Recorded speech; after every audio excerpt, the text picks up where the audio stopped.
Bonjour à tous, je suis Gilles Mancian, je venais vous saluer aujourd'hui. J'espère que tout se passe bien, que ces nouvelles énergies, vous arrivez à intégrer ces nouvelles énergies. Je suis encore dans une réalité assez contrastée, mais enfin bon, je vais discuter de deux, trois idées. J'ai pas trop préparé de choses aujourd'hui. Je voulais faire une lecture de cartes pour adresser toute cette fin d'année. Jusqu'au solstice et même jusqu'au début de l'année, là, pour finir cette année, voir un petit peu. Je vais adresser les 12 constellations. Et parce que bon, toute cette période de fin d'année va être très transformationnelle. On ne sait pas trop encore, on est un petit peu les yeux bandés. Enfin, peut-être certains d'entre vous qui voyaient déjà toutes ces choses qui vont se passer, mais enfin, on a des idées, on est déjà présenté avec certaines idées, seulement c'est le temps qui sépare les choses et on ne sait pas toujours au niveau du temps comment les choses vont se développer, quand les choses vont se développer. Alors, d'abord en bélier, pour tous les béliers, mais pour tout le monde, c'est ce qui est potentiel. Alors, ce qui est potentiel, c'est la tempérance, c'est-à-dire que notre partie lumineuse soit dominante sur notre partie sombre. Dans la République de Platon, Socrate explique que il y a un philosophe qui adresse l'idée d'être maître de soi-même, et donc Socrate dit, pour être maître de soi-même, il faut qu'une partie de nous-mêmes puisse être esclave de soi-même, et donc quand la partie lumineuse de l'âme est dominante, on est maître de soi-même, on est tempérant. Quand c'est la partie sombre qui nous domine, on devient intempérant et on devient esclave de soi-même. Donc c'est l'idée de ne pas aller dans les extrêmes, arriver à trouver l'équilibre, la tempérance. Et donc c'est ce qui est potentiel, trouver plus de tempérance. Après ça, pour les taureaux, mais pour tout le monde, c'est ce que nous possédons, c'est ce qui est vraiment ce que l'on possède, c'est l'intuition. Notre intuition se développe de plus en plus, on reçoit de plus en plus les messages et on va continuer à les recevoir. C'est à travers ces 3 mois là qui arrivent, du 11 novembre au 11 janvier. Il y a toute cette augmentation au niveau de l'intuition. Après ça, pour les Gémeaux, plus particulièrement, mais pour tout le monde, c'est ce que l'on communique mentalement, tous nos voyages, nos communications. Et là, on a la protection, c'est-à-dire on protège une vision, mais on est aussi protégé. Notre vision est protégée. On est là pour protéger une vision, pour maintenir une vision, pour que petit à petit, tous ceux qui sont ouverts à cette vision, ce potentiel de réalité harmonieuse pour la vie sur Terre, puisse s'intégrer à l'intérieur de cette vision. Alors ici, c'est vraiment, on continue à travailler avec cette confiance, cette foi de savoir que bon, quelque part, on est protégé à l'intérieur de cette vision. Après ça, en cancer, plus particulièrement pour les cancers, mais pour tout le monde, c'est le monde intérieur, c'est notre environnement immédiat. Et là, on a l'énergie, c'est la carte numéro 1. C'est-à-dire que tout est énergie, tout vient de l'un, tout vient d'une seule cause en réalité, qui devient deux, qui devient opposition, qui devient contradiction. Donc c'est arriver à ramener l'harmonie sur toutes ces forces d'opposition et de contradiction. C'est redevenir un avec l'un, avec Mercure qui est le magicien, c'est la carte numéro 1. Donc c'est savoir que tout vient de l'énergie, tout est énergie, c'est juste qu'il y a une petite partie de l'énergie qui se manifeste comme matière, mais beaucoup de l'énergie mentale, émotionnelle n'est pas manifestée, elle n'est pas visible, disons. Mais éventuellement, on comprendra que le mental et l'émotionnel ne peuvent jamais, tant qu'on est dans un corps physique, elles ne peuvent pas être dissociées. On a inventé ce mot mental, émotionnel, parce que tout est émotion, les pensées sont connectées à l'émotion. C'est bien de connecter au niveau de l'émotion beaucoup plus que sur le rationnel, parce qu'on crée des liens beaucoup plus solides quand on connecte au niveau émotionnel. Donc et à utiliser le corps émotionnel pour trouver la voie d'ascension vers la libération, vers la joie, le bonheur, la sérénité. Et donc il y a toute une augmentation de pouvoir aussi au niveau de notre environnement intérieur et notre être intérieur et notre environnement immédiat. Il faut arriver à créer un environnement qui est créatif et qui est confortable pour pouvoir créer. Donc c'est vraiment ce qu'on essaye de faire, ce qu'on cherche à faire, c'est revenir dans le présent pour être libre du passé. Après ça, en Lion plus particulièrement, donc pour les lions, mais pour tout le monde, c'est les passions, la famille, la créativité. Et ici, on a l'élévation. Donc au niveau du cœur, on est vraiment élevé. Il y a toute cette élévation qui se prépare dans les 3 mois à venir, qui va vraiment nous élever, nous propulser dans une autre dimension. Ça dépend pas vraiment de nous, c'est juste être assez réceptif, assez léger pour pouvoir se laisser élever. Après ça, pour les vierges plus particulièrement, mais pour tout le monde, c'est la manière dont on se nourrit, on se nourrit matériellement et spirituellement. Et là, on a la richesse, l'abondance, la richesse, la prospérité. Hein. On est là pour vivre ça. Donc, c'est arriver à continuer à cultiver ça, pouvoir activer tous les flots d'amour, les flots de lumière, les flots financiers, les flots d'opportunités sociales, les flots professionnels, parce que tout doit s'harmoniser éventuellement. Des fois, il y a des jours, je me réveille, je suis extrêmement positif, et des jours, je me réveille ici, et je me dis, mais qu'est-ce que je fais dans ce monde, hein? Je suis conscient de ce qui se passe là-haut, je suis tellement plus confortable dans les vaisseaux, dans les dimensions supérieures. Mais bon, ici, il y a toute une manifestation de choses qui ont besoin de se réaliser, qui ne sont pas encore réalisées, qui ne existent qu'au niveau potentiel. Et donc c'est cette richesse d'expérience qui va nous amener... Mais enfin bon, il faut aussi manifester cette abondance financière, ce qui est pas facile. Il va certainement y avoir une réévaluation éventuellement de toutes les assets mondiales pour revenir sur un système monétaire et financier qui soit honnête, hein, qui fonctionne pour tout le monde, pas qui soit manipulé par des forces qui veulent garder le monde emprisonné dans un esclavage financier de dette, d'imposition, d'inflation. Enfin là, on arrive vraiment au bout du cycle avec tout ça, hein, donc il faut être patient un petit peu. Et après ça, c'est juste des perceptions que j'ai aujourd'hui, hein, des choses changent et évoluent, mais enfin bon, ça reste quand même, il y a quand même une constance sur la manière dont le système évolue, hein, il y a une évolution qui est constante de toute manière. Après ça, on va voir en balance, plus particulièrement pour les balances, mais enfin je veux dire plus particulièrement pour les balances, mais pour tout le monde, c'est le monde des relations, le monde professionnel, le monde amical, le monde romantique, tout ce qui est relations. Là, on a la création. C'est le 11, hein, donc c'est le 11, c'est un numéro céleste, c'est la création, c'est un chiffre angélique. Ici, elle est en train d'élever sa création, de devenir plus conscient de notre création et pouvoir continuer à travailler avec les forces invisibles de l'univers pour élever notre création. Il y a une sorte de potentiel de nouvelles manifestations dans la création. Ce qui vient pour les scorpions plus particulièrement, mais pour tout le monde, ce qui vient des profondeurs du subconscient, hein, tout ce qui est de la base, toutes ces choses, ces challenges de la vie, l'amour, le sexe, le sexe, l'argent, la mort, toutes ces choses mystérieuses qui sont des forces qui viennent de la base. On a l'hésitation, c'est-à-dire il y a toutes sortes une réévaluation sur notre position à propos de ces choses. Donc il faut essayer de se reconnecter à l'abondance sur toutes ces choses. Et lâcher la prise sur la résistance de recevoir toutes ces choses que l'on veut, que l'on désire, que l'on a besoin, sans résistance. Et une fois qu'on fait ça, on pourra pouvoir se réjouir. Il y a cette réjouissance qui va venir du subconscient. Après ça, en Sagittaire, plus particulièrement pour les Sagittaires, mais pour tout le monde, c'est nos lois, nos philosophies, c'est le mental supérieur. Et là, on a la réussite. C'est-à-dire arriver à réussir, à compléter notre programme qui va nous permettre d'être élevés à notre prochain plateau. Donc c'est vraiment ce qui nous concerne, c'est cette réussite, cet aboutissant, qui n'est jamais qu'un piédestal pour arriver à une marche qui nous amènera à une autre marche. Mais enfin, déjà arriver à changer de marche, changer de plateau, ça va être bien. Déjà, cela dit, il faut essayer de trouver le contentement, de comprendre que bon, on en est où on en est, parce qu'on a une raison d'être où on en est, hein, pour arriver à accepter là où on en est, pour pouvoir commencer à lâcher prise sur les résistances et être élevé. Après ça, en Capricorne, donc plus particulièrement pour les Capricornes, mais pour tout le monde, c'est tout ce qui vient de la mère de l'univers, c'est tout ce qui est... C'est très structure. Le Capricorne, c'est la structure, c'est la société, c'est la constellation la plus business, hein, dans un sens. Et là, on a le bien-être. Donc, ce qui nous vient de l'univers, de la mer, Amalthée, hein. Le Capricorne, c'est Amalthée, la chèvre Amalthée, la chèvre nourricière de Zeus. On a le bien-être.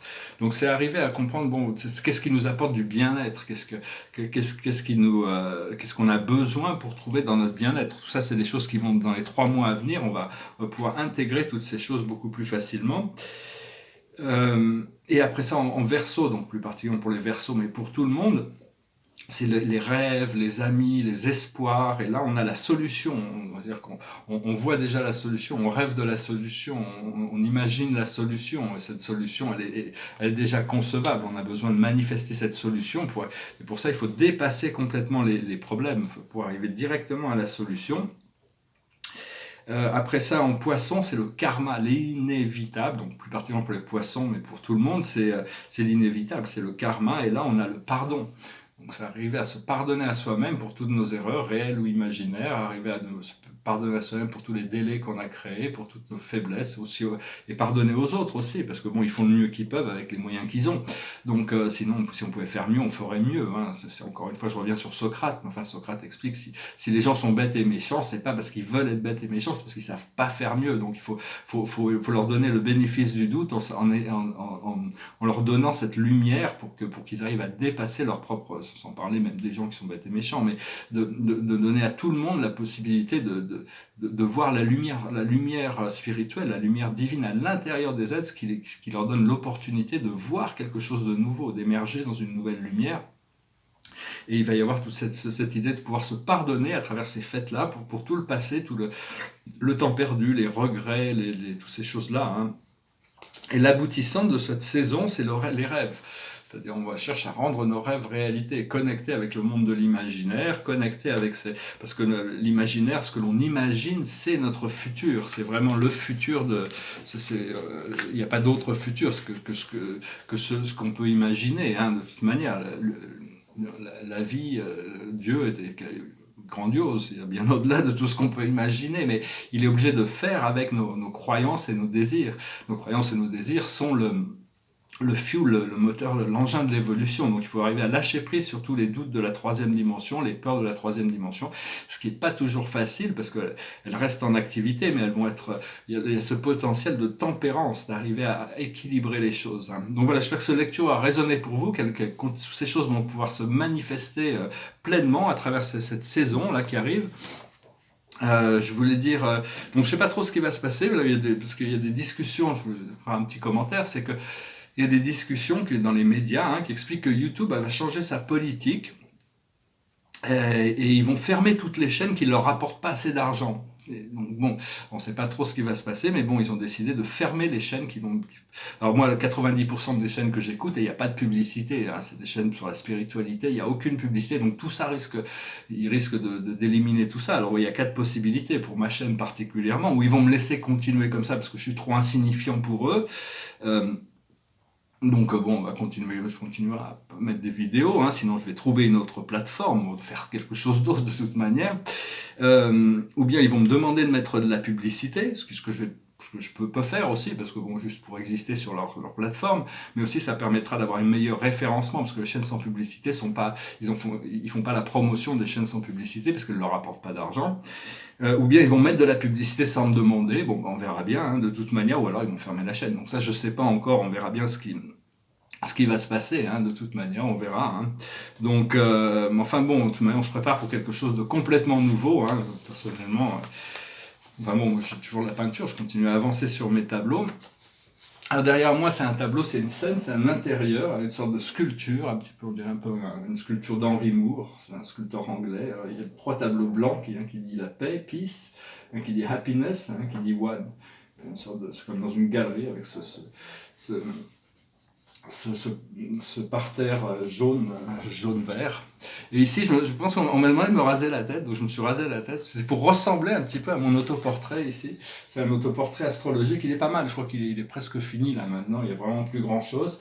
Et il est assez puissant, je trouve que vraiment il a une profondeur dans les yeux, j'ose plus toucher le visage, je vais peut-être mettre des étoiles, je suis même pas sûr d'y toucher, là j'ai changé toute la couleur des symboles, toute la couleur des lettres, la couleur des séparateurs, la couleur des constellations, donc je vais vraiment tout doucement avec ça, puis je vais vous montrer aussi un petit peu les Ménines, là, ils continuent à avancer, mon tableau sur les Ménines, c'est un tableau de Diego, c'est un commentaire, une étude sur un tableau de Diego Velázquez, ça s'appelle le tapis rouge, parce que, bon, sur le tableau original, il n'est pas rouge, mais bon, c'est tapis rouge, parce que bon, c'est la famille royale espagnole, c'est le peintre qui est portrait là, et il est en train de peindre le roi et la reine qui sont pas sur le tableau, mais qui sont seulement reflétés dans le miroir. Hein. Donc, puis il y a toute la cour d'Espagne avec l'enfante. Picasso a fait quelques commentaires là-dessus. Enfin, je travaille aussi sur une Joconde. Je vais peut-être me lancer sur d'autres tableaux. Je vais tirer quelques dernières cartes après, juste pour la semaine. Enfin bon, ça c'était plus pour les 3 mois à venir. sait pas trop ce qui se passe, hein, ce qui va se passer de toute manière, mais enfin on sait que ces 3 mois sont vraiment clés dans la transformation de ce qui va arriver. Je vais essayer de chanter une chanson, juste pour finir, hein, c'est une chanson. Au début, quand j'écoutais cette chanson, ça s'appelle avec ou sans toi. Mais je pensais qu'il disait, depuis toujours j'écoutais cette chanson, il disait je peux vivre avec ou sans toi. C'est-à-dire que bon, je pense depuis toujours. Et puis quand j'ai imprimé les paroles, parce qu'il mâche beaucoup ses mots quand il la chante, c'est je ne peux pas vivre avec et je ne peux pas vivre sans toi. Ce qui en fin de compte, c'est un peu le contraire. Donc soyez clairs dans ce que vous dites pour pas qu'on comprenne le contraire de ce que vous dites. Hein. It goes like this. See the stone set in your eyes, see the sun twist in your side. I wait for you. Sleight of hand and twist of fate, on bed of nails she makes me wait, and I wait for you. With or without you, with or without you. Through the storm we reach the shore, you give it all, but I want more. And I'm waiting for you, with or without you, with or without you. I can't live with or without you. And you give yourself away, and you give yourself away, and you give, and you give, and you give yourself away.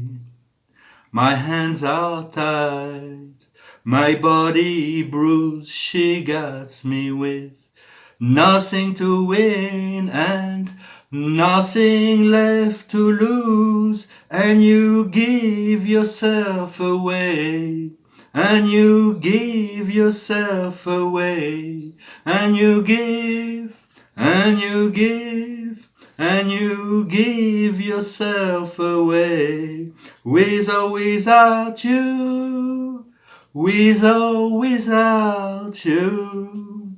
I can't live with or without you. Ah, c'est une belle chanson, c'est Bono de YouTube, c'est-à-dire que des fois, il y a des gens avec qui on ne peut pas vivre sans eux, mais on ne peut pas vivre avec eux non plus. C'est assez problématique, c'est des karmas qui se... Alors, on va voir un petit peu pour la semaine. Pour la fin de semaine, je tirais quelques cartes, je sais pas trop. Bon, je pense que c'est à partir de décembre, ils ont mis ces politiques sur YouTube en place, on verra bien ce qui se passe, hein, de toute manière. Et j'espère que c'est pas bon pour continuer à publier ces vidéos, mais j'espère aussi que je vais pouvoir continuer à regarder toutes ces chaînes que j'aime bien, qui n'ont absolument pas de publicité. Bon, ça va quand même. La plus haute sagesse pour nous, c'est la roue, l'archange Jérémiel. Un nouveau départ. Vous arrivez à une échéance. Changement de direction pour accéder au bonheur. Alors là, il est en train de regarder cette roue qui coule et il est en lévitation au-dessus avec sa cape violette. Je continue à utiliser cette flamme violette, cette lumière violette pour transmuter toutes ces choses. C'est une intelligence, les flammes sacrées ont une intelligence à l'intérieur d'eux, donc envoyez la flamme violette, laissez la flamme violette travailler à l'intérieur de vous, ou dans le moi supérieur des êtres que vous rencontrez. Ce que l'on doit comprendre, c'est la conduite divine, l'archange Sandalphon. Cherchez un sens à votre vie, envisagez une approche différente. Entourez-vous d'amis ou de maîtres faisant preuve d'une grande sagesse. Alors ici aussi, il a vraiment cette autorité divine, il a cette cape violette aussi, avec Sandalphon, c'est un des grands archanges originaux, avec Métatron, c'est des êtres qui sont, on peut les appeler pour qu'ils viennent nous assister, nous guider, nous montrer des choses. Ce que l'on doit faire, c'est le 4 d'Ariel. Ça dit donner, c'est aussi recevoir. Résister au changement. savoir dépenser ou économiser son argent.